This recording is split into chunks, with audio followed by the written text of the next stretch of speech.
Sure thing. So my name is Ed Price, and I'm an independent analyst who also teaches at NYU.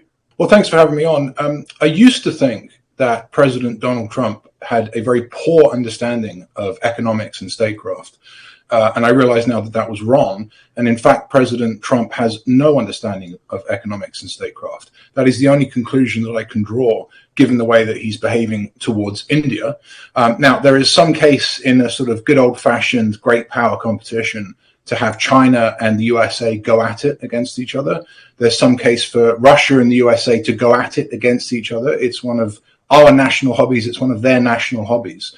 But there is absolutely no reason, particularly in the current moment, to have the United States and India clash like this. It wasn't necessary, and it was entirely the doing of the US side. Yes, India does place tariffs on items. I mean, by the way, so do we now. But the point is that India has a developing economy. So the entire conception of the post-war order was that those economies that were developing rather than developed would get the ability to put a higher tariff on goods. So I really don't know what he's talking about. I think that he has damaged the relationship between India and the United States. And it seems to me that he either does not understand the US national interest or is actively working against it, which is mind-blowing. I don't know that President Donald Trump has sought to counter anyone effectively. He seems to give Vladimir Putin whatever he wants. He doesn't really seem to be able to hold the line in his tariff war with President Xi Jinping.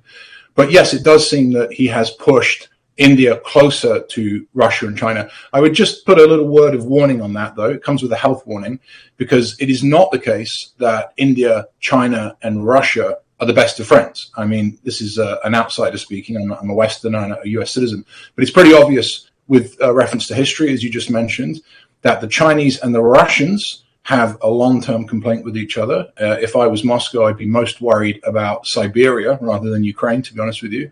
And of course, the Chinese and the Indians have very deep civilizational differences and a border dispute right up until the present day. So yes, President Trump has pushed Modi closer to Putin and Xi, but I wouldn't look at that visual that we saw, that compelling visual, and think that it is necessarily the case that those three men will now always work together. Modi is smart. Modi is playing his cards, and he's reminding the US that he has a choice. The president of the United States has active financial interests. And this is a departure with what's always traditionally been the case, right? Which is that presidents are not supposed to have active financial interests. And I'm afraid to say we'll never know. I mean, it's almost impossible to get to the bottom of what exactly those interests are. We just know that they exist. One example that is pretty well documented at the same time as not being very well documented is this meme coin scam, and these various sort of coins that pop up. People try and buy them, they're pulled out. You know, it's all very shady. So yes, I would say that the president of the United States probably does have some sort of personal active financial interest, which is a departure from the norm. But someone like me from the outside, I have no information. I don't really know what those interests are. Well, look, I don't know why anyone would take anything that Navarro says seriously. This is the guy that is alleged to have made up quotes in a book that he wrote, quotes from himself. So again, Navarro is one of these characters that I think is probably a little bit off-piste intellectually as well as in terms of the administration's policy. That said, he has a position of influence. We're talking about him right now, and probably that is something that the Indians will note. By the way, in defense of Modi, this is not Modi's war. This is Putin's war. Putin's war. So it's very strange to me that the United States has an official who is making remarks like that. And let's bring it back to the start of our conversation, if I can. The United States has every interest in making friends, deeper friends with India right now.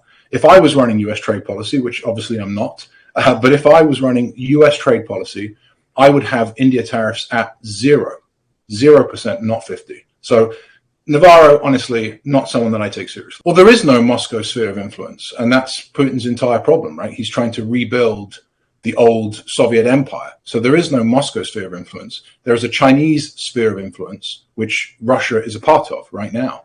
Now, if you're asking whether India under Modi is willingly becoming a part of that sphere of influence, which is effectively the Chinese sphere of influence, no.